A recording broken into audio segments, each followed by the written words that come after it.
What I couldn't figure out is, why do you need a doctor if a patient is already dead? So I asked her, I said, if he's dead, what do you want me to do? And she looked at me and she said, pronounce him. So I don't know if you're familiar with this phrase here, but I immediately realized I was in a different culture where your soul couldn't leave your body unless a medical deity, otherwise known as MD, said, I let you go.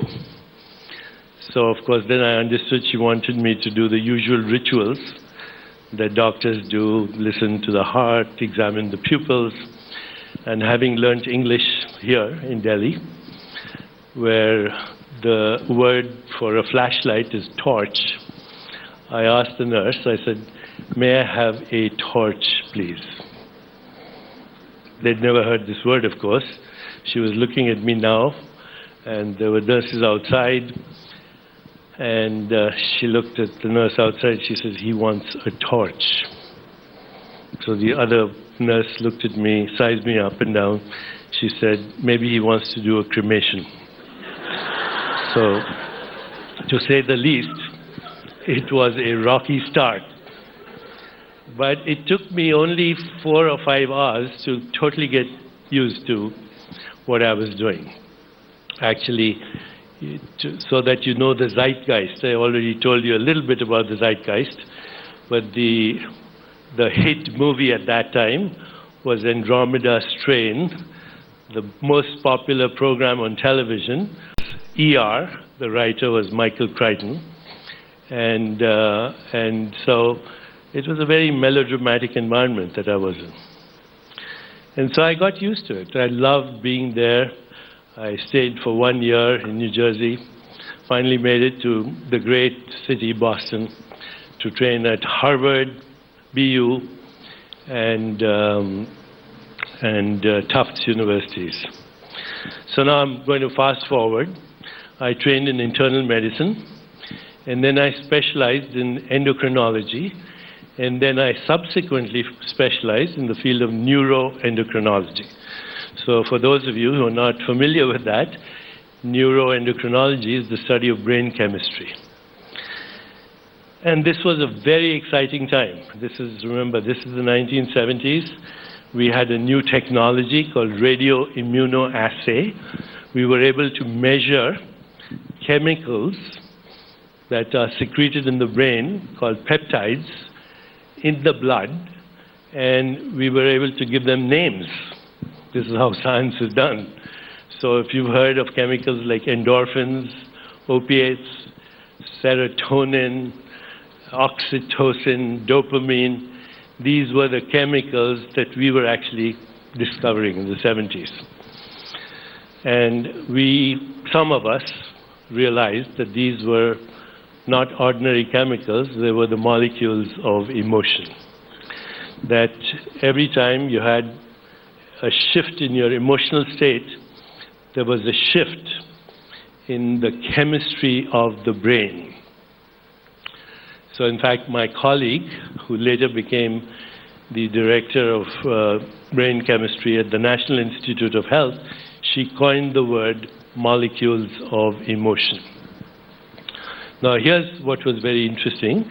As we looked inside the body, we found that everywhere you looked, there were receptors to these neuropeptides. Neuro because they're in the brain, peptides because they were protein-like molecules. So when we looked at stomach cells and heart cells and kidney cells and immune cells, every cell had a receptor to the peptides, the brain chemicals that we were looking at. So my first thought was, the mind is not in the brain. It just speaks in English with an Indian accent in the brain. The mind is all the cells of the body. That every cell in your body is eavesdropping on your internal dialogue. There's somebody inside you, right this moment, who is having a conversation with themselves. We're going to try and figure out who this person is in a few minutes. But whoever this person is, he or she or it never shuts up. The conversation is going on all the time. It's going on right now as you're evaluating me. It goes on in your dreams. It even goes on in your sleep. And all the cells in your body are listening. Now, what is interesting is not only all the cells in your body are listening, they're actually participating in this conversation. Because what we found subsequently was that every cell in the body makes the same peptides that the brain makes when you have a thought. So it's a two-way conversation.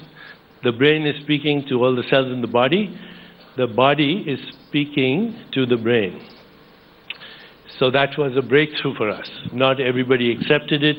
You mentioned it was controversial, and actually we were vilified by a lot of the medical establishment, including the American Medical Association, but we stayed with it. Me and my colleagues, we stayed with it. At the same time, in my practice, what was happening was I was discovering that what any doctor will tell you, but they don't like to talk about it, is that human biology is very variable in its response. You can have two patients who have the same illness, who see the same physician, who get the same treatment, and they can have completely different outcomes. So one person can recover, and one person can die. And then there's a whole range of people who have variable responses. So I was seeing this in my own practice. And of course, I was also looking at the chemistry of emotions in the lab. At this point, what I did is I started to write down the story and the stories of my patients and correlate that with the science. I tried to publish this. I sent it to every possible medical journal. Nobody would accept it. Finally, I decided I should maybe do a book for the general public. I sent it to every publisher in New York and Boston. No one would accept my manuscript.